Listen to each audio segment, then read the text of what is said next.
Assalamualaikum warahmatullahi wabarakatuh. Al-Fatihah. A'udzu billahi minasy syaithanir rajim. Bismillahirrahmanirrahim. Alhamdulillahi rabbil alamin. Arrahmanir rahim. Maliki yaumiddin. Iyyaka na'budu wa iyyaka nasta'in. اهدنا الصراط المستقيم صراط الذين أنعمت عليهم غير المغضوب عليهم ولا الضالين آمين. Alhamdulillahi Rabbil Alamin. Wassalatu wassalamu ala ashrafil anbiya wal mursalin wa ala alihi wa sahbihi ajma'in. Rabbi syrah li sadri wa yassir li amri wa hlul 'uqdatan min lisani yafqahu qawli. Allahumma salli ala sayyidina Muhammad wa ala alihi wa sahbihi wa sallim, amma ba'du. Sama-sama kita selawat tafrijiyah. Yang baru masuk tolong share dahulu. Sekejap lagi kita akan kongsikan 4 rukun sihir, bagaimana proses terjadinya sesuatu sihir tersebut, insya-Allah. Allahumma salli salatan kamilatan wa sallim salaman تامان على سيدنا محمد الذي تنحل به العقد وتنفرج به الكرب وتقضى به الحوائج وتنال به الرغائب وحسن الخواتيم ويستسقى الغمام بوجهه الكريم وعلى آله وصحبه في كل لمحة ونفس بعدد كل معلوم لك. اللهم صل صلاة كاملة وسلم سلاما تاما على سيدنا محمد الذي تنحل به العقد وتنفرج به الكرب وتقضى به الحوائج وتنال به الرغائب وحسن الخواتيم ويستسقى الغمام بوجهه الكريم وعلى آله وصحبه في كل لمحة ونفس بعدد كل معلوم لك. Alhamdulillah, syukur pada Allah Subhanahu Wa Taala pada pagi Isnin yang penuh berbahagia ini. Alhamdulillah, Allah Subhanahu Wa Taala masih lagi beri kepada kita ruang kesempatan untuk kita meneruskan kehidupan di muka bumi ini bagi menjalani suatu ibadah. Moga-moga Allah menerima amal ibadah kita, meridai kita sebagai hamba-Nya, menggandakan pahala buat kita dan merahmati usia dalam golongan ahli syurga-Nya, insya-Allah. Jadi tuan-puan yang dirahmati oleh Allah, selamat pagi, sabahun nur. Zau Shanghao. Jadi tuan-puan yang baru masuk, tolong share dahulu. Kita akan kongsikan pada pagi ini 4 rukun sihir, bagaimana terjadinya sesuatu sihir tersebut, bagaimana prosesnya. Dan kalau boleh kita mengelakkan diri daripada belajar ilmu-ilmu sihir ini, sama ada sihir hitam ataupun sihir putih. sihir hitam itu sihir yang dibuat untuk mencelakakan seseorang itu, sakit, gatal, berpisah, benci, terputus silaturahim, huru-hara, mati dan sebagainya. Manakala sihir putih itu dibuat sihir itu untuk orang tu menyukai kita, jadi berkasih sayang yang jauh jadi rapat semula. Dia yang hanya bertujuan baik tapi tetap sihir, ianya dosa besar. Putih ke hitam, tujuan buat sihir itu baik ke jahat, tetap dosa dan diazab oleh Allah Subhanahu wa taala jika tidak bertaubat nasuha, taubat sungguh-sungguh. Jadi tuan-puan yang dirahmati oleh Allah Subhanahu wa taala, bagaimana terjadinya proses sihir itu ada 4 rukun sihir. Ada 4 rukun sihir. Tolong catatkan suaranya. Yang pertama adalah kauni kadari. Kauni kadari ni takdir Allah Subhanahu wa taala. Rukun yang kedua adalah ilmu pertukangan sihir. Ilmu pertukangan tukang sihir. Ilmu pertukangan tukang sihir. Jadi tukang sihir itu kena ada ilmu. Orang tu yang ia nak buat sihir itu kena ada ilmu tentang pertukangan sihir. Yang ketiga, kekufuran tukang sihir. Orang yang nak buat sihir itu kena ada buat kekufuran kepada Allah SWT. Bukan maksiat biasa, tapi maksiat yang menyebabkan maksiat tersebut dia kufur kepada Allah SWT. Seperti pijak Al-Quran. Itulah contohnya lagi lah. Banyak lagi. Yang keempat adalah kekuatan bangsa jin. Kena ada kekuatan daripada bangsa syaitan, jin. Syaitan di kalangan jin lah. Jadi untuk melakukan sihir tersebut, benda besar boleh jadi kecil, kecil boleh jadi besar, kasih boleh jadi benci, benci boleh jadi kasih, sihat boleh jadi sakit, sakit boleh jadi sihat, gelap boleh jadi hitam, hitam boleh jadi gelap boleh jadi hitam, hitam boleh jadi putih, putih boleh jadi hitam, besar banyaklah lagi. Jadi tuan-tuan dirahmati Allah, itu memerlukan kekuatan bangsa jin. Dan semuanya ini terjadi dengan izin Allah SWT. Allah sebut dalam Al-Quran surah Al-Baqarah ayat 102. وَمَا هُمْ بِضَارِّينَ بِهِ مِنْ أَحَدٍ إِلَّا بِإِذْنِ اللَّهِ. Tidak ada apa-apa mudarat yang boleh menimpa kita semua melainkan illa biiznillah, melainkan dengan izin Allah Subhanahu wa taala. Jadi itulah 4 rukun sihir. Mari kita lihat satu persatu tuan-puan. 4 rukun sihir ini proses terjadinya. Jadi cukup 4 ini, maka terjadilah sesuatu sihir tersebut dengan izin Allah Subhanahu wa taala jua. Jadi yang pertama tadi adalah izin kauni kadari, yakni dipanggil izin Allah lah, takdir. Ya Allah SWT takdirkan, izinkan sihir itu berlaku kepada mangsa sihir tersebut. Tak kiralah siapa mangsa sihir tersebut, dia orang baik ke, orang jahat ke, mufti ke, orang biasa ke, wali ulama ke, orang awam, petani, tak mahu pun, kalau Allah izin sihir itu terjadi, maka terjadilah. Okay, ini yang pertama dipanggil izin kauni kadari. Kenapa dipanggil izin kauni kadari? Dipanggil izin kauni kadari ni adalah izin, dia ada 2 izin syar'i dengan izin kauni kadari. Izin syar'i ni Allah mengizinkan kita benda-benda baik itu berlaku pada kita. Kita solat, kita keluarkan zakat, kita bersedekah, kita suka bantu orang, kita menunaikan semualah amalan-amalan fardu, puasa di bulan Ramadan dan sebagainya lagi. Dia panggil izin syar'i. Manakala yang kedua tadi izin kauni kadari. Jadi izin kauni kadari dipanggil takdir Allah Subhanahu wa taala.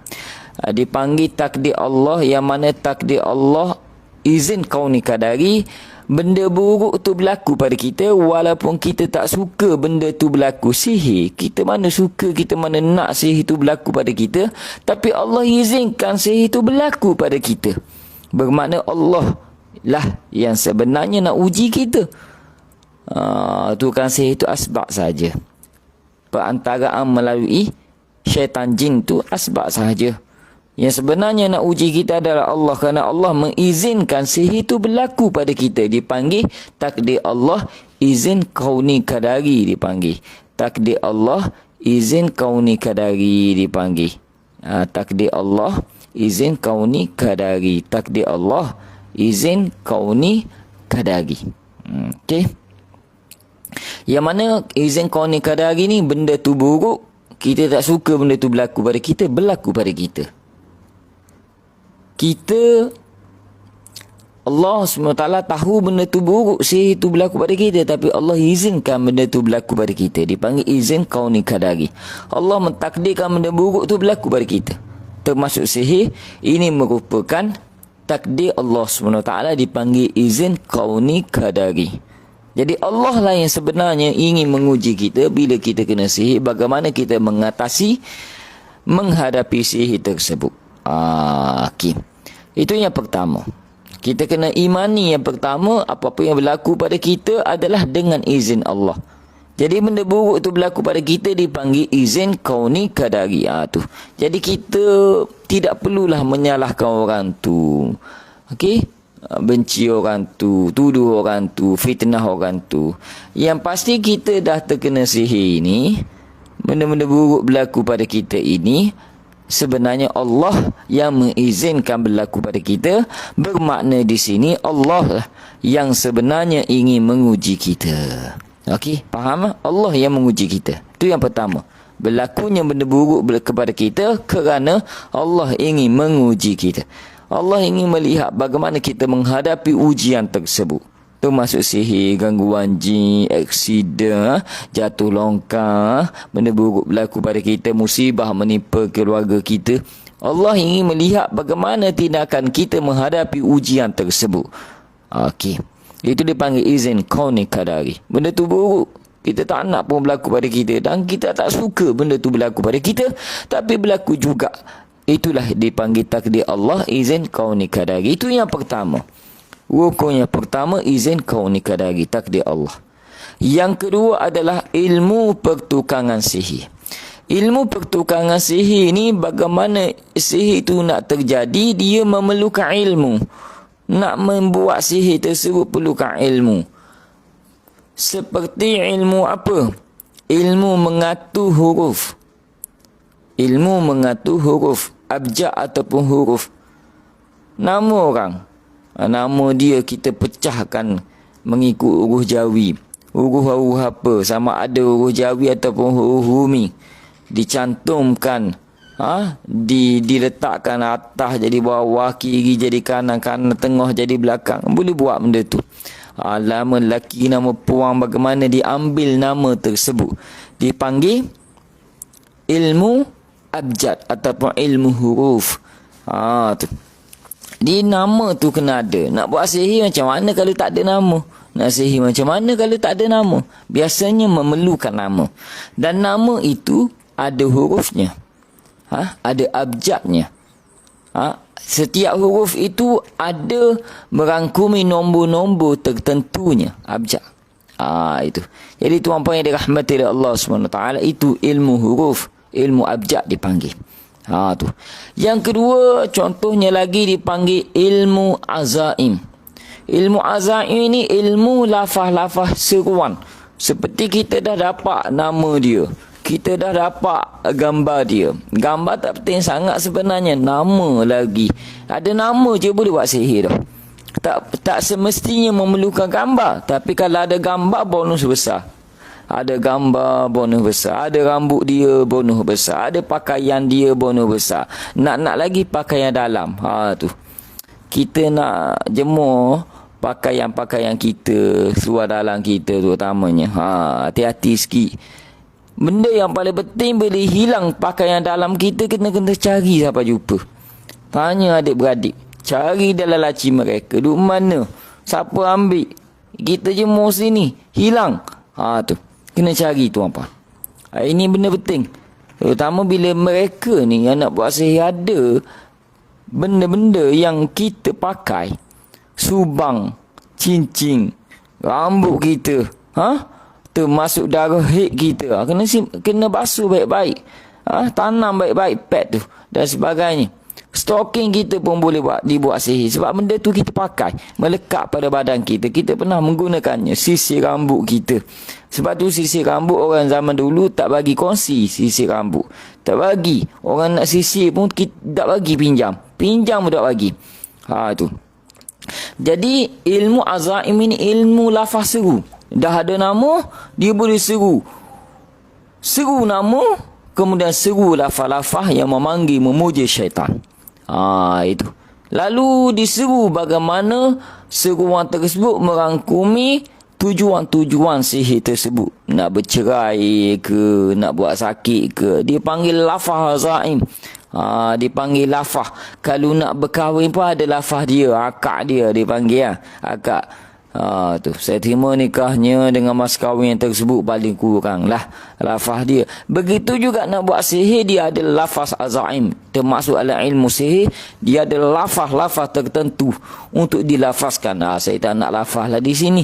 Maka ada orang catatkan buat bahaya. Okey, orang zaman sekarang bukan boleh kira pun bahaya. Dia tahu benda tu buruk pun dia buat. Benda-benda macam ni bahaya. Jadi tuan pada rahmatillah Allah adalah lafaz-lafaz tertentu dia. Seperti pengamal ilmu kebatinan pun ada lafaz-lafaz dia. Tu dia ada lafaz dia sehingga dia mengubah ayat-ayat Al-Quran. Dia mengubah ayat-ayat Al-Quran. Kun kata Allah, fayakun kata Muhammad, hei seteguku sekian-sekian. Dia mengubah ayat-ayat Al-Quran, sedangkan ayat Al-Quran tidak boleh diubah sebegitu, tidak boleh ditokok tambah sebegitu. Itu dipanggil, ini bahaya. Itu dipanggil ilmu putih, dipanggil. Tuan pada rahmatillah Allah, ilmu hitam ke ilmu putih ke, kalau ianya berkaitan dengan sihir, ianya adalah haram dan dilaknat oleh Allah Subhanahu wa taala. Itu contoh rukun yang kedua tadi, ilmu pertukangan sihir. Tadi pertama ilmu abjad, huruf. Seterusnya ilmu azaim, seru lafaz seruan. Contohnya lagi adalah ilmu geometri. Bagaimana dia menyusun abjad-abjad huruf tersebut di dalam bentuk geometri, seperti bentuk petak, bentuk segitiga, bentuk bulat, bentuk-bentuk. Dia ada bentuk-bentuk, dipanggil bentuk-bentuk geometri. Okey, dia ada bentuk-bentuk tertentu dia, dan disusun huruf-huruf tersebut dalam bentuk-bentuk tersebut dengan tujuan-tujuan yang dikehendakinya ataupun dikehendaki oleh orang yang hasad tersebut, dan dilafazkan. Lalu bentuk-bentuk tersebut, huruf-huruf tersebut akan dihancurkan, jadikan sebagai minyak wangi, dicampur dengan debu kubu, debu tulang mayat, minyak mati bunuh, dicampurkan di dalam tersebut. Lalu sebab tu aura dia power, tu dicampurkan, ditiupkan melalui gambar dan sebagainya lagi. Itu tengok kepada dia nak buat sihir jenis apalah. Jenis ditabur ke, jenis disiram ke, jenis ditanam ke, benda-benda kena tanam ke, ataupun digantung ke, dan sebagainya. Jadi bentuk geometri ni dia ada bentuk-bentuk khusus dia. Terutama sekali dia buat bentuk segitiga, terutama sekali dia buat bentuk segi empat, dan dipecahkan huruf-huruf tersebut, nama-nama tersebut. Begitu jugalah ada banyak lagi lah ilmu pertukangan sihir. Apa lagi? Abjad, huruf, azaim, geometri. Satu lagi benda tak ingat dah. Tak ingat dah sebab doa amal buat sihir. Kalau amal memang ingat dah. Ni tak ingat. Ada satu lagi saya dah lupa dah. Apa dah ilmu pertukangan sihir pula? Tak ingat. Ilmu geometri, lafaz azaim, lafaz seru, abjad huruf, benda lagi. Abjad huruf tu termasuk penulisan dia. Ada satu lagi saya dah ingat dah. Allahumma salli ala sayyidina Muhammad wa ala alihi wa sahbihi wa sallim. Ada tak? Ada satu lagi tuan-puan, iaitu ilmu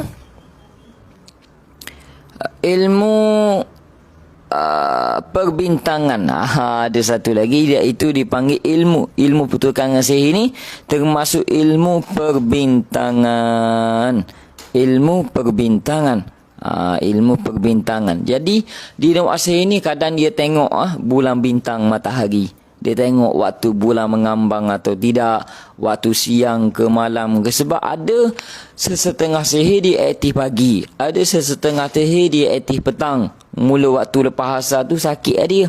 Sapalah isyak, lepas isyak tu okey lah. Ada orang lepas isyak dia mula sakit malam sampai subuh. Lepas subuh okey lalu dia. Masuk subuh tu okey lalu. Tu dia ada berkaitan dengan ilmu perbintangan dipanggil. Dia tengok waktu bintang-bintang tertentu, bulan tertentu, matahari tertentu. Sebab tu bila ada sihir yang berkaitan dia sakit waktu tertentu sahaja, kita bacakan ayat-ayat berkaitan dengan bulan, bintang, matahari, dipanggil ayat bulan bintang. Seperti inna fi khalqis samawati wal ardi wa ikhtilafil laili wan nahar. Banyak lagi lah ayat-ayat berkaitan bulan, bintang, matahari. Dia pun terus bereaksi, terus rasa sakit, terus rasa nak kerasukan, terus rasa benda bergerak dalam badan dia, terus aktif sihirnya. Dia berkaitan dengan bulan, bintang, matahari. Itu dia panggil ilmu pertukangan sihir juga. Baik. Okey. Tuan pada rahmati Allah Subhanahu wa taala. Jadi itu di antara ilmu pertukangan sihir. Aktif pun ada masa-masa tertentu. Ya, sebagai contoh, sihirnya ditujukan, tujuan sihir itu dibuat untuk sihir tujuan pemisah suami isteri contohnya lah. Jadi dia ambil nama suami, ambil nama isteri. Jadi nama suami isteri ini dipecahkan mengikut hurufnya, mengikut abjad hurufnya. Dan setiap huruf itu mengandungi, dia ada simbolik kepada nombor-nombor tertentu, abjad tertentu. Jadi disusung nama-namanya, dicampur bersama, disusun dalam bentuk geometri. Ilmu aufak dipanggil. Okey, dengan tujuan-tujuan tertentu. Lalu di dalam huruf-huruf yang dicantumkan tersebut ditulis tujuannya. Ditulis tujuannya dalam bentuk yang kita tak dapat fahami. Okey, hanya orang yang belajar ilmu sihir saja fahami, dan jin syaitan saja yang membacanya memahami. Jadi dia tulis tujuan, contoh memisahkan. Okey. Jadi perkahwinannya, lalu benda-benda tu, abjad tu, lalu dilafaz zain dengan tujuan sihir tersebut, dengan meminta bantuan syaitan tersebut. Lalu dihancurkan benda-benda yang ditulis tadi ke dalam larutan air. Lalu dibuat minum, dimasukkan dalam minuman orang yang mangsa sihir. Itu dipanggil jenis sihir diminum. Masuk melalui diminum. Ada yang buat melalui benda, tanah kubur dan sebagainya, masuk melalui tanah kubur, iaitu ditabur depan rumah, jenis ditabur. Ada yang ditanam dan sebagainya. Ada yang letak pada anak patung. Ada yang letak pada minyak wangi. Masuk melalui dihidu. Dan sebab ada yang ditiup. Kalau ada gambar lagi mudah. Jadi tuan pada rahmati Allah SWT. Jadi sihirnya aktif ketika mana suami isteri bertemu, jadi benci dan sebagainya, berpisah. Bila berpisah sihirnya dah aktif, tapi tak pernah batal. Tak pernah membatalkan dengan perawatan yang benar. Okey, dia ingat berpisah tu, dia ingat okey pun berpisah. Hak ni kahwin lain, hak ni kahwin lain. Bila kahwin, sihir yang masih ada tu aktif kembali. Jadi mulalah bala. Maka mulalah jin sihir, khadam sihir tadi, dia pun tuduh bekas suami sihir dia. Yang ni pun bekas suami pun kahwin lagi, maka bergaduh lagi dengan isteri. Dia aktif kembali sihir tersebut. Tak pernah batal. Masa dia bercerai dulu, dia ingat dia dah okey, dia akan kembali okey. Dia ingat sihir tu boleh batal dengan cerai. Salah tu. Jadi bila kahwin balik, tak bahagia suami ni. Bila kahwin lain, maka bila dirawat dan sebagainya, kerasukanlah suami atau isteri, lalu dituduh bekas isteri pula sihir. Tapi senyap badi bekok, badi terasa hati, badi dendam dan sebagainya, ini bahaya. Maka jadi lebih kuatlah sihir tersebut dengan sifat mazmumah tadi, diperbodohkan oleh khadam jin sihir. Dan tukang perawat pun betul ni bekas suami awak buat ni, bekas isteri, perawat pun masuk sekali bodoh. Faham tak? Termasuk sekali kebodohan perawat tersebut. Okey, sebenarnya sihir yang dulunya aktif kembali. Dulu tuduh orang lain, sekarang dah cerak, kahwin orang lain, tuduh bekas suami, bekas isteri pula. Ini termasuk dalam kebodohan dan termasuk dalam tipu daya bangsa jin, khadam jin tersebut. Kerana jin yang melakukan, yang menjadi khadam sihir adalah jin yang boleh membaca, jin yang boleh menulis, jin yang boleh merancang, jin yang boleh bertindak mengikut perancangan dan berfikir dengan hebat. Licik dia punya pemikiran. Jadi kena hati-hati. Sebab tu penting belajar. Supaya bila kita ada ilmu, kita tidak mudah ditipu oleh bangsa jin. Kita dapat membezakan apakah benar kata-kata jin tersebut, pendakwaan jin tersebut. Mesti setiap pendakwaan, dakwa apa-apa mesti memerlukan pembuktian yang kukuh. Setelah kita melakukan penyiasatan mengikut simptom-simptom berdasarkan ilmu, bukan berdasarkan agak-agak ataupun berdasarkan rasa-rasa lah. Tidak boleh. Jadi tuan-puan dirahmati Allah SWT, itu rukun yang kedua tadi, ilmu pertukangan sihir. Rukun yang ketiga adalah kekufuran tukang sihir. Jadi nak jadikan benda sihir tu tidak sekadar ada nama je, ada lafaz seru je, tidak sekadar ada bentuk geometri dan sebagainya, ilmu perbintangan, tidak boleh. Jadi dia kena ada rukun yang ketiga, aspek yang ketiga, iaitu perkara yang ketiga, kekufuran tukang sihir. Jadi tukang sihir itu dia nak mendapatkan kekuatan bangsa jin, syaitan, iblis, yang dikuasai oleh iblis. Dia perlu melakukan satu perkara, iaitu kekufuran. Yang mana dia memerlukan buat satu maksiat, yang maksiat itu dia setara dengan taraf kufur kepada Allah SWT. Seperti mudah pijak Al-Quran. Orang pijak Al-Quran ni confirm dalam kitab ada Hamalatul Quran yang telah dikarang oleh Imam Nawawi rahimahullahu ta'ala, pijak Al-Quran dengan sengaja, bukan tak sengaja. Dengan sengaja, maka kafirlah dia. Itu. Maka cara paling mudah, kecing atas Al-Quran, duduk atas Al-Quran, berak atas Al-Quran, pijak Al-Quran dengan sengaja, maka itu adalah suatu maksiat yang kufur kepada Allah SWT. Maka kebanyakan tukang sihir ini, ia menghinakan Al-Quran. Contohnya lagi, dia boleh menghinakan Al-Quran itu melalui bentuk penulisannya. Dalam bentuk penulisan dia dan ilmu pertukangan sihir tadi, dia memecah-mecahkan huruf-huruf Al-Quran seperti Bismillahirrahmanirrahim, dipecahkan ba satu huruf pecah dot lain, sing satu huruf pecah dot lain, yang depan jadi belakang, belakang jadi depan, tengah jadi atas, jadi bawah dan sebagainya, dipecah-pecahkan. Ini termasuk dalam menghinakan Al-Quran dalam bentuk penulisan. Subhanallah, Masya Allah, Tabarakallah, wal'iyadzubillah lah. Kita melakukan perkara sedemikian, nak tulis-tulis baik-baik. Jadi tuan-puan, pertukangan sihir dia akan memecah huruf Al-Quran untuk menghinakan Al-Quran. Kadang-kadang dia meminta darah hid kita, supaya adanya najis-najis tertentu dalam pembuatan sihir tersebut. Kena ada najis-najis lah.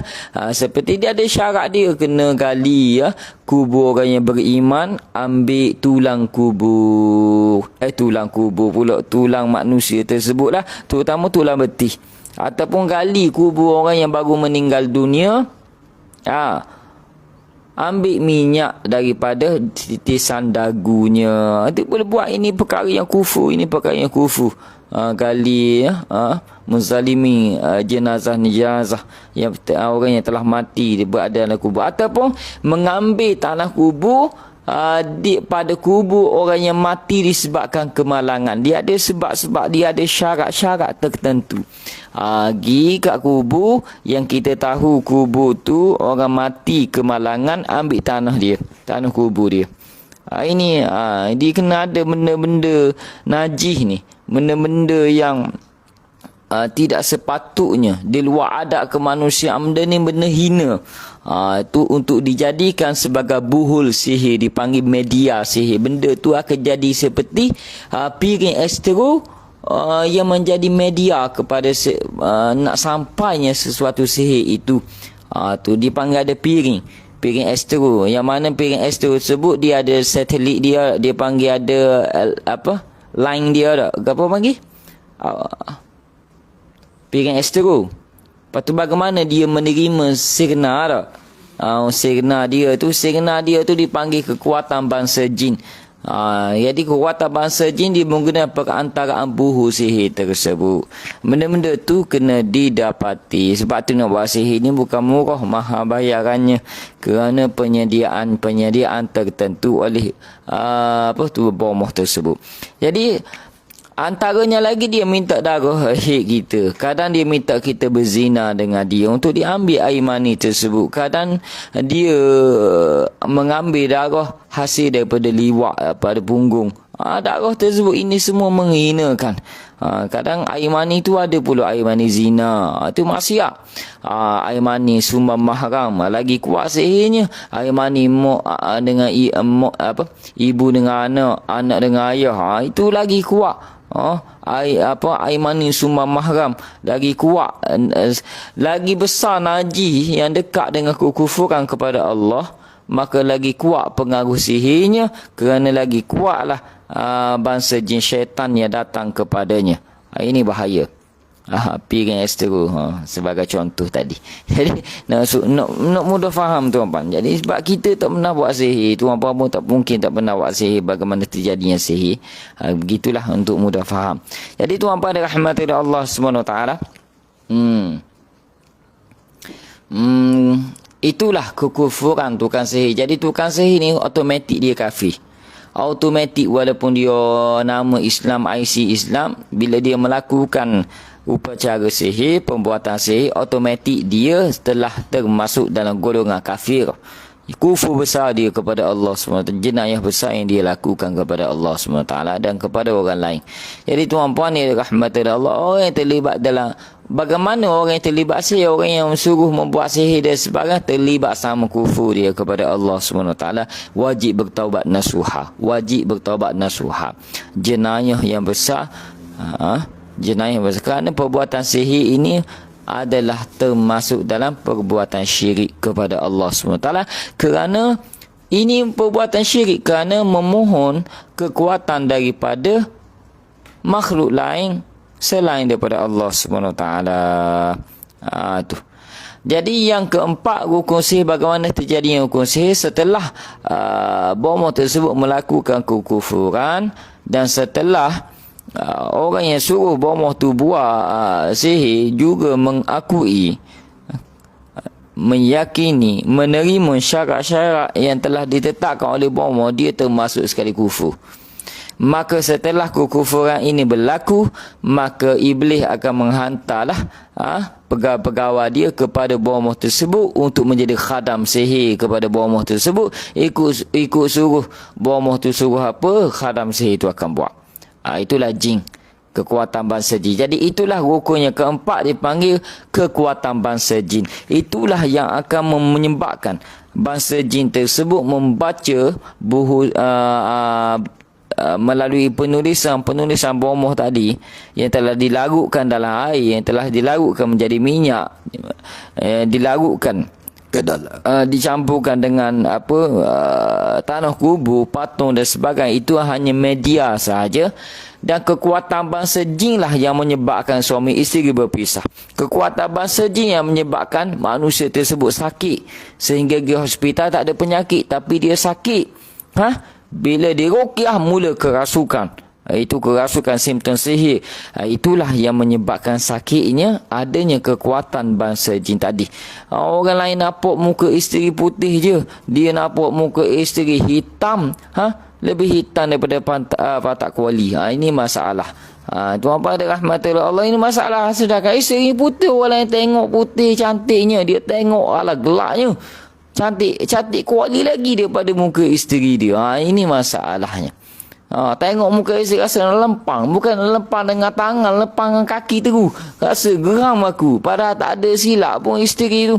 Isteri tu tanya je, abang nak minum air kepala otak kau. Kau nak lempang ke? Ini mah. Tiba-tiba masalah, tak ada apa-apa salah pun. Ini pelik dah. Tanya nak air je. Tuan-tuan dan rahmati Allah Subhanahu Wa Taala, ini dah pelik ni.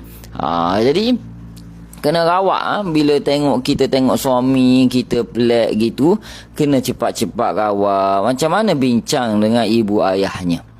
Bincang dengan ibu ayah dia. Jadi tuan-puan, begitu je kat dari isteri kita nampak pelik je. Nampak jeling pelik kepada kita. Kita balik rumah pun salah, tak balik pun salah, pergi kerja pun salah, pergi masjid pun salah. Ini pelik dah ni. Jangan lempang dia. Bawa kepada peruqyah. Biar peruqyah lempang dia. Maksudnya di ruqyah lah. Jadi tuan-tuan yang dirahmati Allah SWT, jangan bawa kepada bomoh. Kerana bawa kepada bomoh akan timbul fitnah-fitnah yang lebih besar lagi. Kadang tidak fokus kepada sihir. Dia fokus kepada masalah sihir tersebut jadi besar lagi. Bukan fokus kepada kesembuhan. Ini bahaya. Jadi tuan-tuan yang dirahmati Allah Subhanahu Wa Taala, jadi itulah sihir tu, rukun yang keempat, dia ada kekuatan bangsa jin. Yang sakit tadi boleh jadi sihat. Ini dipanggil sihir putih. Jadi dia nak sihat sakit dia guna dengan sihir. Jadi sihat dia. Sihat sekejap je. Lama-lama dia akan jadi sakit, lebih sakit lagi daripada sakit yang terdahulu. Tu. Jangan kita sihat sebab jin, sebab bantuan jin, jangan. Kelak makan diri, makan ahli keluarga kita, itu masalah tadi. Jadi bila cukup 4 rukun ini, maka terjadi sihir. Pertama tadi apa? Izin kauni qadari, izin Allah. Walaupun benda buruk tu kita tak nak berlaku pada kita, Allah izin berlaku pada kita. Allah izin, mana Allah nak uji. Okey, manusia tu asbab saja. Yang kedua, ilmu pertukangan sihir. Jadi cara nak buat sihir tu, tukang sihir tu tahulah nak buat macam mana. Yang ketiga, sebab tu ilmu pertukangan sihir, sebab tu kadang dia memerlukan nama kita, dia memerlukan pakaian kita, dia memerlukan gambar kita, dia memerlukan benda-benda yang berkait dengan diri kita seperti rambut, kuku dan sebagainya lagi. Ini dipanggil ilmu proses nak jadi sihir tadi. Yang ketiga, dia ada kekufuran. Jadi tukang sihir tu dan juga orang yang nak dibuat sihir tu, yang upah tukang sihir tu kena buat kekufuran. Kena ada kekufuran. Paling kurang orang yang pergi bayar kepada orang yang buat sihir paling kurang, akidahnya telah tergadai. Okey, dia percaya kepada bomoh dan kekuatan bangsa jin. Itu kufur dah. Yang keempat adalah kekuatan bangsa jin. Jadi cukup 4 ini, terjadilah sihir. Kalau ada 3 ni, 1, 2, 3 ni, 2, 3, 4 ni, tak ada yang pertama izin kauni qadari, tak jadi juga. Sebab ada je orang tu tukang sihir tu habis ambil nama dia, ambil pakaian dalam dia, okey, buat ambil gambar pula, buat ni nak buat sihir ni, tabur depan rumah, tanam depan pejabat, sapu calik di minyak wangian dan sebagainya. Okey, kekufuran pun besar, guna darah yang begitu hebat, seperti darah liwat lagi, untuk dijadikan najis sihir lagi. Kemudian kekuatan bangsa jin pun kuat. Tiba-tiba Allah SWT lindung orang tu. Allah SWT tak izinkan sihir tu terjadi kepada orang tu, maka tak jadi juga. Sebab itu yang pertama tadi penting, izin kauni qadari. Izin kauni qadari. Izin kauni qadari. Izin kauni qadari ni penting tuan-puan yang dirahmati Allah Subhanahu wa taala. Sebab tu kita ni kena banyak zikirlah kepada Allah SWT. Ni doa amal, benda yang tak ada faedah. Benda yang tak tahu sandaran mana, rujukan mana, ambil daripada mana, tiba-tiba ambil daripada mimpi, habis. Sedangkan yang Rasulullah beri amalkan yang ni, Bismillahilladzi la yadurru ma'asmihi syai'un fil ard wala fis sama' wa huwas sami'ul alim. 3 kali pagi, 3 kali petang baca. Ini Rasulullah bagi kepada kita. Siapa-siapa yang baca zikir ini, tidak akan ada apa-apa mudarat yang menipanya pada hari tersebut. Baca. Okey, Rasulullah dah bagi tahu amalkan 7 biji kurma ajwah. Setengah pandangan kata kum ajwa aliyah. 7 pagi dia tidak akan kena racun dan sihir pada hari tersebut. Ini keyakinan kita terhadap sabdaan Nabi sallallahu alaihi wasallam, wa may yantiqu 'anil hawa in huwa illa wahyun yuha. Allah, Nabi sallallahu alaihi wasallam tidak pernah berdusta. Bahkan dialah as-siddiq, dialah siddiq, yakni 4 sifat para nabi dan rasul. Siddiq, benar, setiap ucapannya benar, amanah, dia menyampai tabligh, menyampaikan kepada kita, fatwanah, bijaksana. Jadi tuan pada rahmatillah, percayalah cakap Nabi, percayalah kata Nabi SAW. Amalkan 3 kul wallah al-falaq anna, 3 kali pagi, 3 kali petang, 3 kali lepas solat, 3 kali sebelum tidur dan sebagainya lagi lah. Kalau boleh 19 kali sehari paling kurang, lebih tak apa. Tuan pada rahmatillah Allah Subhanahu wa taala. Dan jikalau kita ada masa, amalkanlah ayat-ayat yang berkaitan dengan sihir, seperti ayat ini, wa alqima fi yaminika talqaf ma sana'u innama sana'u kaidu sahir wa la yuflihu as-sahiru haitsu ata, wa la yuflihu as-sahiru haitsu ata. Tidak akan berjayalah mereka yang membuat sihir ini daripada arwah mana yang mereka hantar kepada kita. Arwah makan, arwah minum, arwah angin, arwah patung, arwah ditanam, ditabur, disiram, ihidu, dan sebagainya lagi, seruan nama dan sebagainya lagi, tidak akan berjaya dengan izin Allah Subhanahu Wa Taala. Kita baca. Jadi tuan-tuan dan rahmatillah, itulah proses berlakunya, bagaimana proses berlakunya sihir tersebut. Jadi apa-apa pun dengan izin Allah. Jadi bila berlaku sihir kepada kita, bermakna Allah ingin menguji kita bagaimana untuk kita menghadapi sihir tersebut. Kita ni bila dah kena sihir, jangan kita mudah-mudah buat fitnah kepada orang tanpa bukti yang kukuh. Kalau ada CCTV okey lagi, nampak dia tanam depan kedai okey lagi. Ni CCTV pun tak ada. Fitnah bekas suami, fitnah bekas isteri, fitnah mertua, sihir dan sebagainya. Apa bukti? Buktinya perawak kata, kepala otak dia. Itu perawak sendiri buat fitnah. Perawak, dengar sini perawak. Kalau perawak tu main agak-agak, rasa-rasa, saya rasa dah, saya agak-agak lah mengikut kajian saya, kajian dia. Kalau tak ada bukti yang kukuh, jangan kita. Itu bukan proses penyembuhan, itu proses memberi sakit lagi pada penyakit, iaitu memberi penyakit mazmumah dalam diri pesakit tersebut.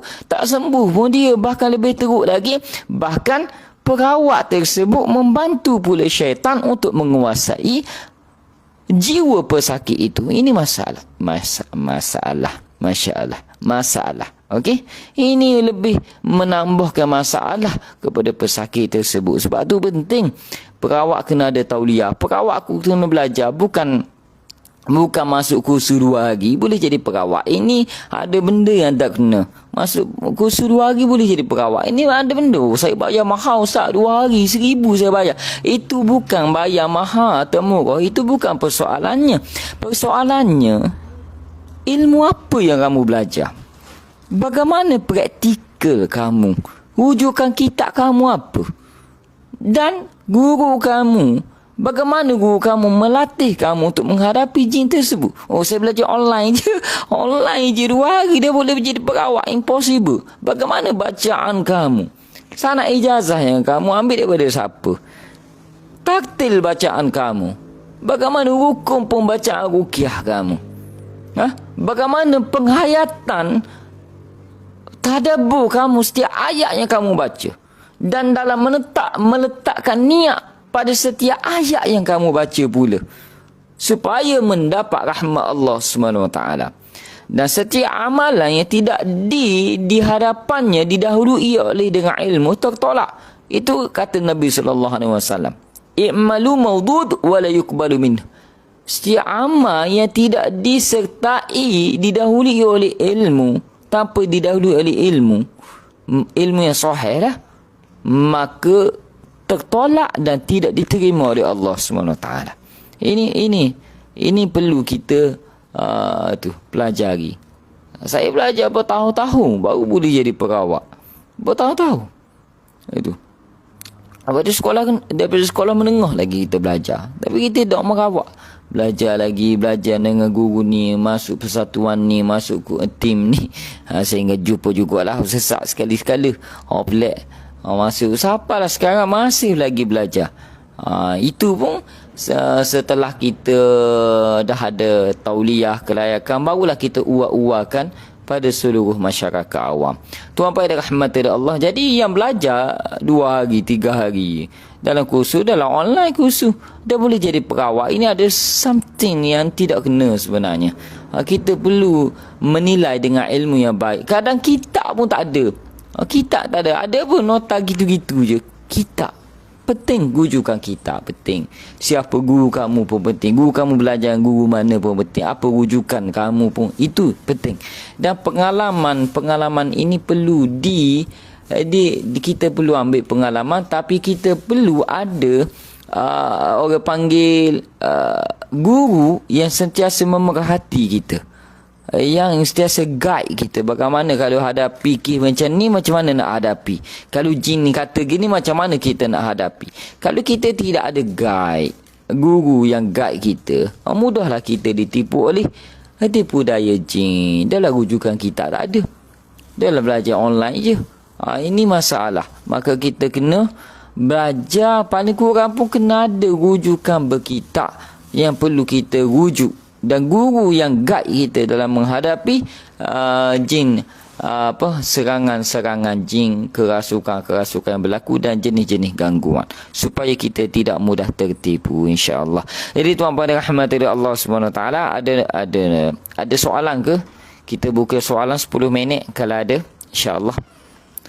Tolong share kalau rasa bermanfaat, share lah. Semoga dapatlah masyarakat di luar sana terbukalah fikiran untuk mengetahui dengan ilmiah. Untuk apa yang saya katakan ini, saya rujuk kepada kita Usulus Sihr, kitab Arab Usulus Sihr yang telah dikarang oleh Syekh Dr. Sa'id Ahmad Abduh, pakar ruqyah, perubatan Islam ruqyah syar'iyah di bumi Mesir. Tu kita ada rujukan. Jadi itu disampaikan secara ringkas saja. Kalau nak baca kitab panjang, masa dia panjang. Jadi tuan-tuan dirahmati Allah SWT, kalau ada soalan boleh tanya. Jazakumullah khairan jazak kepada semua yang infak star. Terima kasih. Semoga Allah menggandakan pahala buat kamu semua dan menambahkan rezeki, insya-Allah. List Daud, Ustaz, kawan saya selalu leban-leban di peha dia setiap hari, masya-Allah. Dan ada penampakan hari-hari selalu kacau dia. Itu adalah simptom gangguan jin secara umum. Okey, tak semestinya kita nampak, okey, dan tak semestinya kita leban-leban masa bangun tidur di peha lah utamanya. Tidak semestinya jin tu berada dalam jasad, tak semestinya. Biasanya di luar jasad. Buat pembenteng diri. Amalkan 10 ayat pembentengan. Nak ambil 10 ayat pembentengan tu masuk Telegram Asazah Official dalam Telegram. Ambil dalam file, dalam group tersebut. Ambil je, percuma. Noriha Puang, saka itu masuk dalam 4 rukun sihir ini ke Ustaz? Tak. Saka tidak termasuk dalam bab sihir, tidak. Dalam 4 rukun sihir ini tidak termasuk. Saka lain. Saka ada 4 jenis saka. Nanti saya akan detailkan 4 jenis saka ni pagi esok. Kalau ada masa, pagi esok. Okey. InsyaAllah. 4 jenis saka. Kita kena tengok saka yang kita hadapi ataupun keluarga kita hadapi ni, saka jenis apa. Dia ada cara perawatan dia. Najibuddin, apa pendapat Ustaz mengenai amalan ayat 5? Ayat 5 ni banyak hak manusia. Jika maknanya baik, maka tak ada masalah. Harus sahaja mengamalkannya, walaupun Nabi SAW tidak mengamalkannya. Sesuatu ayat yang baik maknanya, memuji Allah, memuji Rasulullah, memohon perlindungan, memohon rahmat, memohon keselamatan daripada Allah, maka diharuskan, tak ada masalah. Boleh amal.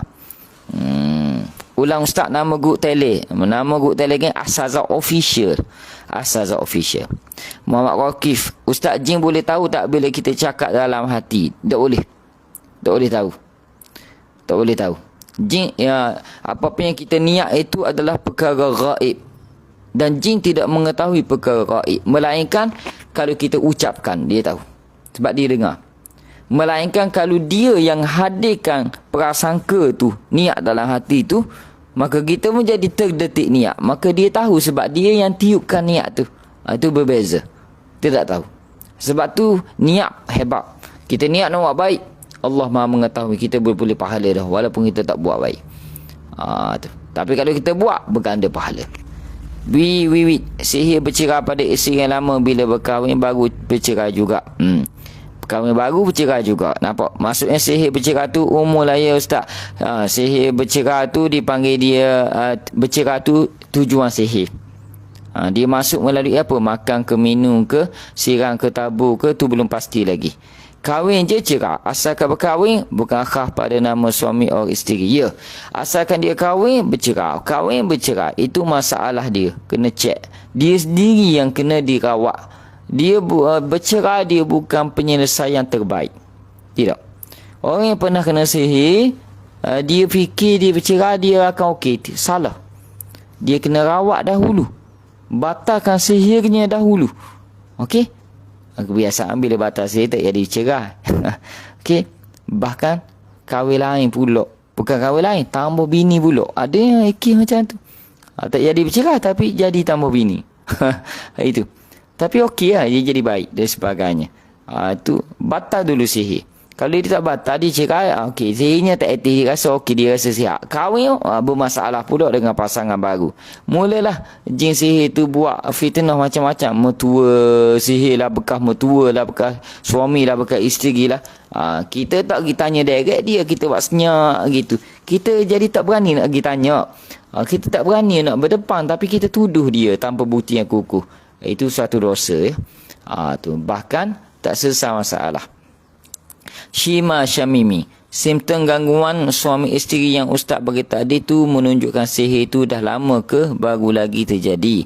Okey, simptom gangguan suami isteri yang ustaz bagi tahu tu, yang ustaz bagi contoh tu kebiasaan yang tu dah lama dah ada gangguan. Kalau yang baru dia lain, yang baru tu dia tengok isteri tu dia rasa menyampah lah. Tapi dia senyap. Dia tak marah. Itu baru lagi. Kalau yang dah lama tu dia akan menzahirkan perkataan benci tersebut. Bahkan dengan mimik muka. Bahkan kalau ada barang pelempar. Gitu. Itu dah lama dah. Tu. Okey. Rusmini Aiza. Ustaz boleh letak link grup tele. Tolong letak tele Sarah. Letak ala ruangan komen pula. Link Telegram. Nanti kita letak. Tapi kalau nak tarik, pergi kat Thailand, tarik je Asazah Official. Confirm dah tu. Asazah Official. Tolong letak lah link Thailand. Okay.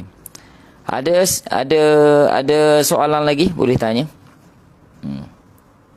Saya mula belajar ilmu perubatan Islam ni bermula tingkatan 2.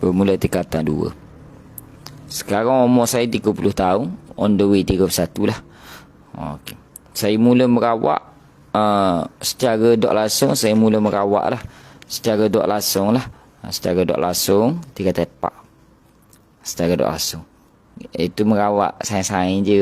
Orang isteri yang sekolah. Gitu-gitu je. Budak-budak je. Secara dok langsung lah. Senyap-senyap dipanggil. Kemudian mula aktif pada tahun 2013. Masa tu saya dah habis hafal Quran. 2013 tu mulalah orang tahulah, walaupun tak ramai orang tahu. Okey. 2014 jadi imam, saya senyap je. Tak nak orang tahu. Tapi Allah SWT itu menghadirkan pesakit-pesakit.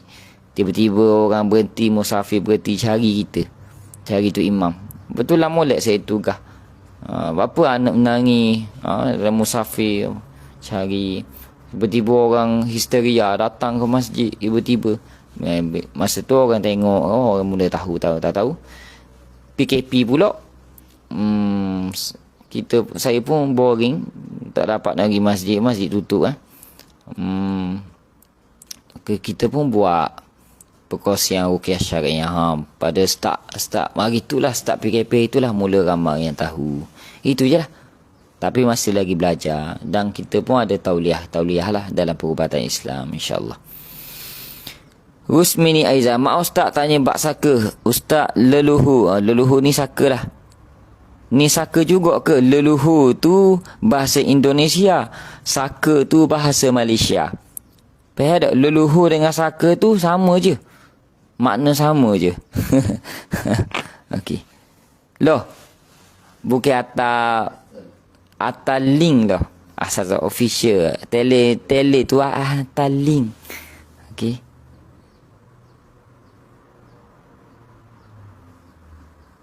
Okey, kita tengok soalan lagi. Ustaz, boleh ke penyakit ain mempunyai ciri-ciri dan simptom-simptom seperti saka dan sihir? Tak. Dia penyakit ain ni, dia simptom dia tak sama dengan saka dan sihir. Dia lain. Kalau nak tahu, tengok pada file simptom-simptom. Ada dalam group Telegram, Asal Official. Tengok pada ruangan file simptom-simptom. Simptom sihir lain. Jenis-jenis sihir pula ada lain lah. Simptom saka pun lain, simptom hasad ain pun, penyakit ain pun lain, dia lain. Dia penyakit hasad ain ni dia tidak pergi kepada sihir. Tapi kalau dah pergi kepada sihir, dia sebenarnya yang pergi pada sihir tu dia sudah pun ada hasad ain. Hasad lah, hasad. Sebab mana mungkin kena sihir kalau tak ada hasad? Tapi kalau kena penyakit ain ni, dia tidak lagi pergi kepada sihir. Tidak lagi. Okey. Okey, kita tengok lagi. Sekejap.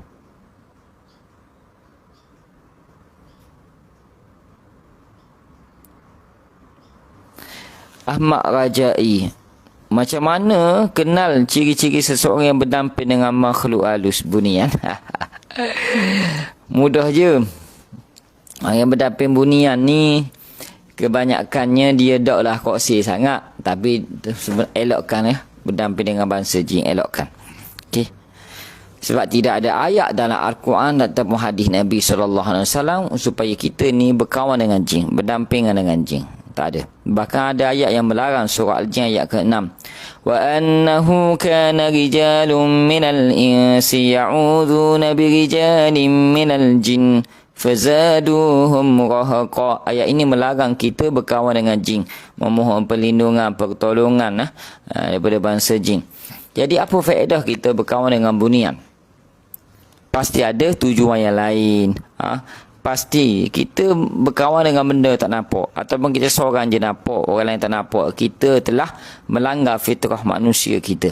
Okey, itu bukan kelebihan, itu suatu kehinaan sebenarnya. Okey. Jadi berdamping dengan makhluk halus bunian ni ciri-cirinya, kebiasaannya, kebiasaan jin bunian ni kebanyakannya jin Islam, tapi dia ganggu kehidupan manusia, dipanggil Islam fasik. Kalau Islam betul, dia tak akan ganggu kehidupan manusia. Kadang kita tak tahu pun jin tu ada di masjid ni. Contoh. Jadi orang berdamping dengan jin bunian ni, ciri-cirinya dia melakukan amal ibadah bukan kerana Allah SWT, tapi kerana tujuan tertentu. Kerana tujuan untuk mendapatkan kelebihan tertentu, kebanyakannya. Dan percakapannya adalah percakapannya besar. Kecek-kecek besar dia. Tu. Dia bercakap, dia memberitahu kepada orang ramai bahawa dia ada kelebihan tertentu yang Allah anugerahkan kepada dia. Kalau wali Allah tak akan bercakap sebegitu. Okey. Itu di antara ciri-ciri. Dan kebanyakannya dia mudah menilai orang. Dia tengok orang tu dia nilai gini. Dia tengok orang tu dia nilai gini. Dia nilai gini. Padahal dia tak kenal sangat pun orang tu. Mudah menilai orang. Dia baca orang. Baca mengikut bacaan dia pula. Mengikut bacaan jin pendamping dia tu. Ini bahaya. Okey. Dan dia mudah memperlekehkan alim ulama. Dia mudah memperlekehkan orang-orang agamawan yang lain. Bukan memperlekehkan, bukan mengkiti atas dasar ilmu, tapi memperlekehkan terus. Imam tu semayang khusyuk ada. Dia mempertikaikan kekhusyukan orang lain, sedangkan khusyuk ni hanya Allah SWT yang tahu, bukan orang lain. Hati dia dah bersih ni. Ni bahaya. Ni sebenarnya kita elakkan berkawan dengan orang yang berkawan dengan bunian ni, kerana akan besar fitnahnya. Baik, tu di antara ciri dia. Ada lagi tapi saya tak mau sebut. Nanti direct to the point, kita akan tahu terus nanti. Okey, biarlah rahsia sikit. Sebenarnya memang ramai di kalangan orang-orang kita ni berdamping dengan jin. Berdamping dengan jin. Okey, sebenarnya. Dan kebanyakannya bila dia dalam kesulitan, dia tidak menyebut nama Allah, tapi menyebut nama jin tersebut untuk memohon pertolongan. Bila Ustaz nak mulai kursus face to face, insya-Allah bulan 6 ni, ataupun sebelum Raya Haji ataupun lepas Raya Haji ni, insya-Allah kita nak buat di Dewan Besar. Kita nak pastikan semua boleh hadir. Hari yang cuti, hari yang free, insya-Allah. Yang puasa hari ni sama berpuasa semua. Ada dah Raya Nai hari ni. Saya pin dah link Telegram tu. Saya pin dah. Tolong masuk dan boleh ambil file-file di dalam grup tersebut. Percuma saja. Semua file tu percuma. Nota-nota percuma kita beri, tuan-tuan. Percuma, tak payah bayar. Tolong doakan kami saja. Salmah Ismail, Ustaz, kalau yang tak rasa nak berkahwin tu, apakah disebabkan jin ke? Yang rasa tak mau berkahwin tu sebenarnya kena tanya dia dulu. Okey, kenapa tak mau berkahwin? Kadang-kadang dia ada sebab dia. Sebab ada banyak kes yang tak mau berkahwin, bukan sebab gangguan jin juga. Ada yang sebab dia tidak berminat kepada lawan jenis, kerana dia berminat dengan sejenis. Ada zaman sekarang kita yang pelik-pelik kan. Ada. Bukan tak ada. Ada. Geng Tafiz pun ada. Ni betul ni. Sebab kita orang Tafiz, kita tahu ada minat sejenis. Dia tak minat mana kau puan, dia benci puan. Lelaki dia minat sikit. Ni bahaya. Kita geli dengan dia kadang-kadang. Nak pelapar apa dia. Kadang-kadang mari lembek-lembek dengan kita, aku menapa kan. Faham? Jadi tuan-tuan dan rahmatullah, Allah kena tanya dulu dia, kenapa dah mahu berkahwin? Yang kedua, tanya dia, ada mimpi bukan-bukan ke? Kebanyakan yang tak mahu berkahwin, kalau simptom gangguan jin, dia ada simptom gangguan jin pecinta. Ada jin yang mencintainya. Tu. Sehingga dia rasa lebih suka single lah. Dia rasa lebih suka bersorangan, dia rasa serabut kalau ada berpasangan. Gitu. Okey.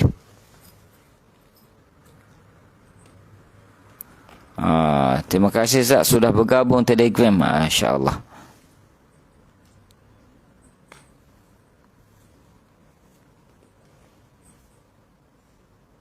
Ustaz, bolehkah manusia ada susu galuh dengan yang gaib?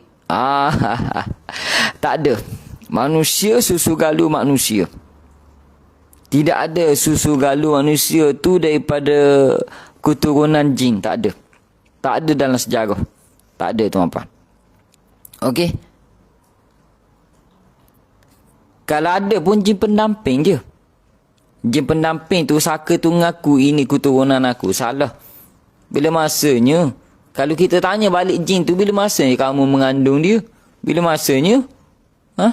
Darah kamu, darah dia pun tak sama. Dia ciptaan lain, kita ciptaan lain. Okey. Jadi susu galuh dengan yang gaib tak ada. Malaikat diciptakan daripada cahaya, jin diciptakan daripada pucuk api dalam bentuk gas, dan kita daripada tanah. Tanah. Tidak ada kita susu galuh yang gaib, tak ada. Sebab tu Nabi ada nasab dia. Nabi SAW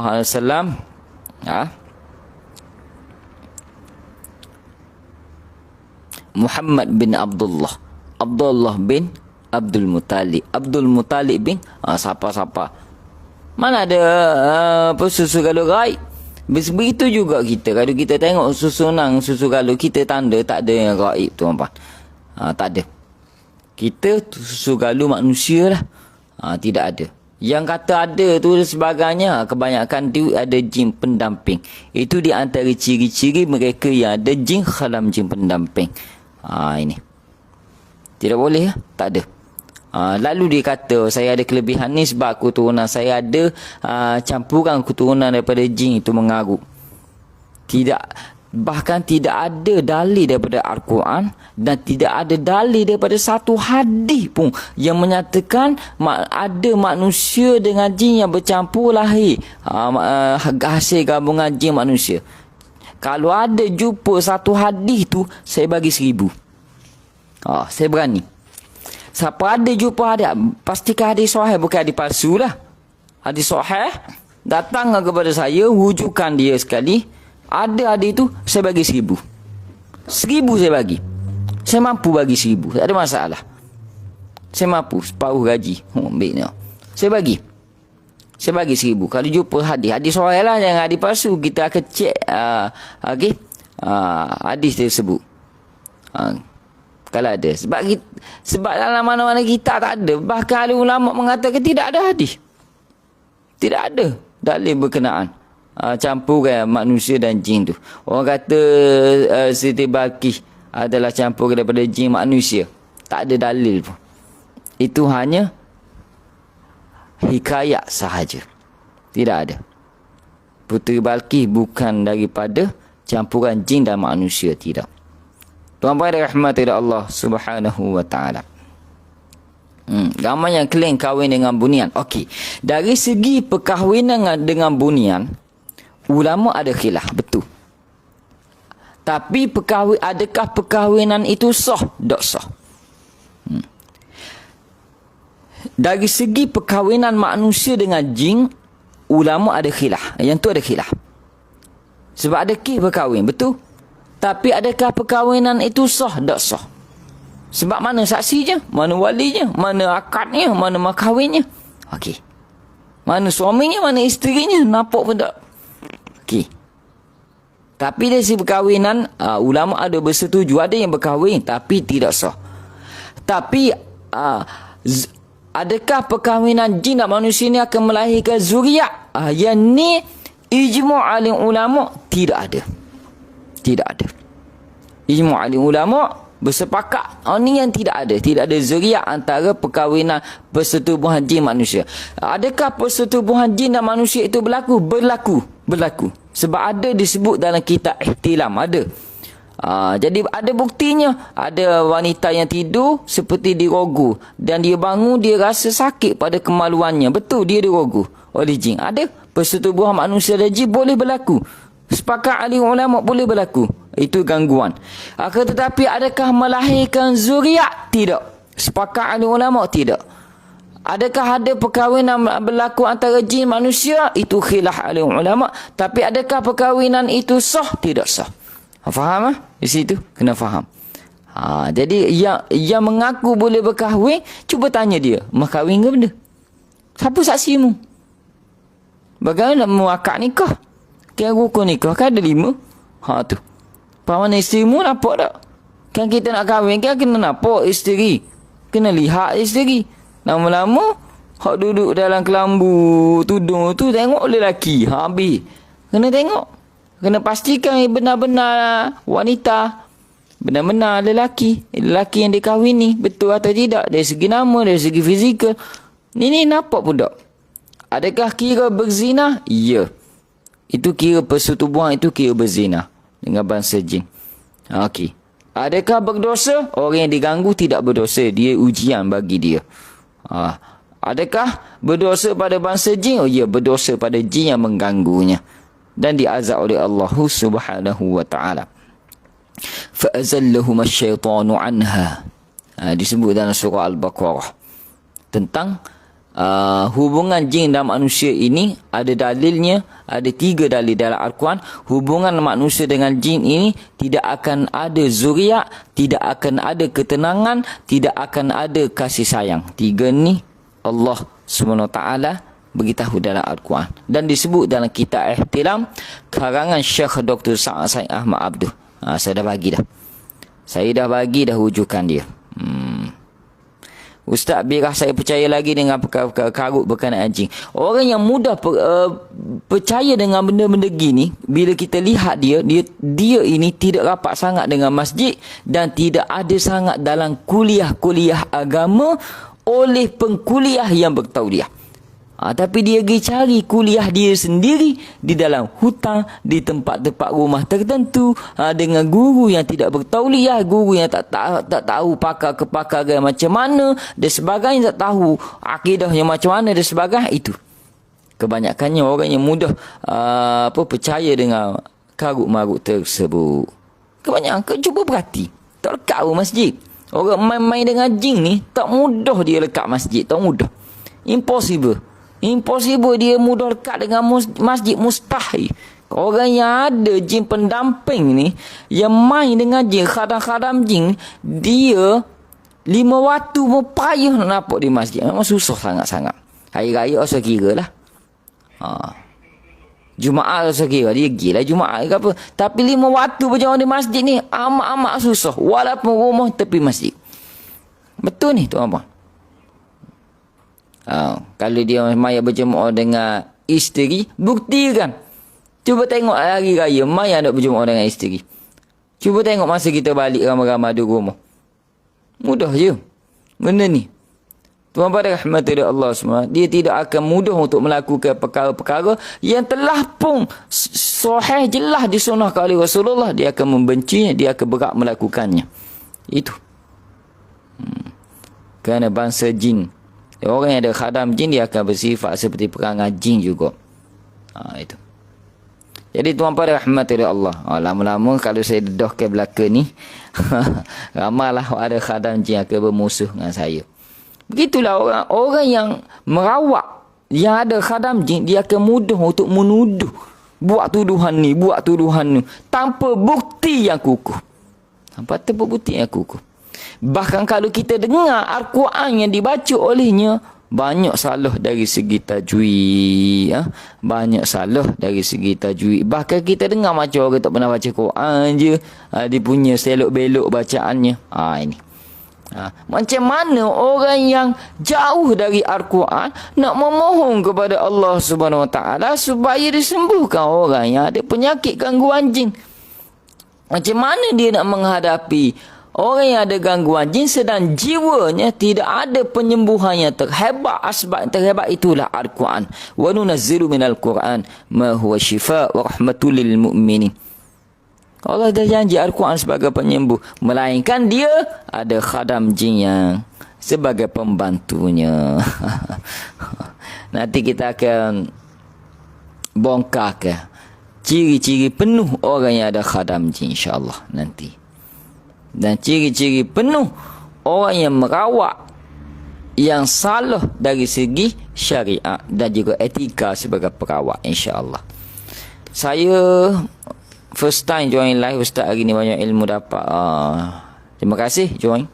Ilmu yang saya dapat ini adalah hasil daripada belajarlah daripada alim ulama dalam bidang perawatan ruqyah. Saya hanyalah penderah sahaja, yang copy and paste sahaja. Apa yang saya katakan ini ada rujukan berkitab. Ada rujukan berkitab. Saya tidak mahu apa-apa. Saya tak minta bayaran pun daripada tuan-puan. Saya tak minta pun star, tapi yang bagi star tu terima kasih lah. Saya minta share sahaja supaya ada di luar sana dapat info ni dan berhati-hati dalam kehidupan. Supaya kita selamat daripada tipu daya jin, insya-Allah. Okey tuan-tuan, boleh like and follow page ini. Moga-moga bermanfaat. Dah lewat dah 2:08 dah nak masuk gereja. Saya pun masuk gereja. Dah masuk gereja dah subuh ni, tapi nak masuk office perubatan Islam lah pula. Ada rawatan pagi ni. Tu ada 4 pesakit hari ni, insya-Allah. Yang mana nak rawat tu kena sabar menunggu dah. Tu ada kalau kena menunggulah sikit, ambil nombor. Sebab dalam sehari saya tak mampu nak rawat ramai, sebab dia memerlukan tenaga kita. Kalau seorang pula ambil masa sejam lebih seorang. Mustahil seorang perawat tu boleh rawat lebih daripada 10 orang sehari. Mustahil. Mesti perawatannya tak ikut prosedur. tak lengkap, tak dengar keluhan, tak ambil tu. Nak menetapkan sesuatu penyakit ini bukan senang tuan-tuan. Nak tetapkan dia ni sihir ke tak bukan senang. Dia kena lihat dari pelbagai sudut. Keluhan ketika sakit, keluhan mimpi, keluhan susu galu, sejarah sakit dia, susu galu keturunan, sakit keturunan dia, apa laporan doktor, apa reaksi ketika diruqyah, apa reaksi ketika dibaca ikrar pemutus, apa reaksi setelah diruqyah, apa yang dia rasa sebelum, semasa dan selepas, dan kita tandakan apa yang dia rasa simptom-simptom sebelum ini, sebelum kahwin, lepas kahwin, dan sebagainya. Banyak yang kita kena ambil sehinggalah kita nak mengatakan dia ni terkena sihir bukan mudah, bukan senang, insya-Allah. Baik tuan pada rahmat dari Allah SWT, itu saja untuk pagi ini. Moga-moga Allah SWT memberkahi kita, merahmati kita, menggandakan pahala untuk kita yang berkongsi ini. Tuan-puan yang sudi share, sudi ambil manfaat, moga-moga bermanfaat, moga-moga mengalirlah pahala kepada saya, kepada guru-guru saya dan kepada alim ulama sehinggalah bersambung kepada Rasulullah sallallahu alaihi wasallam.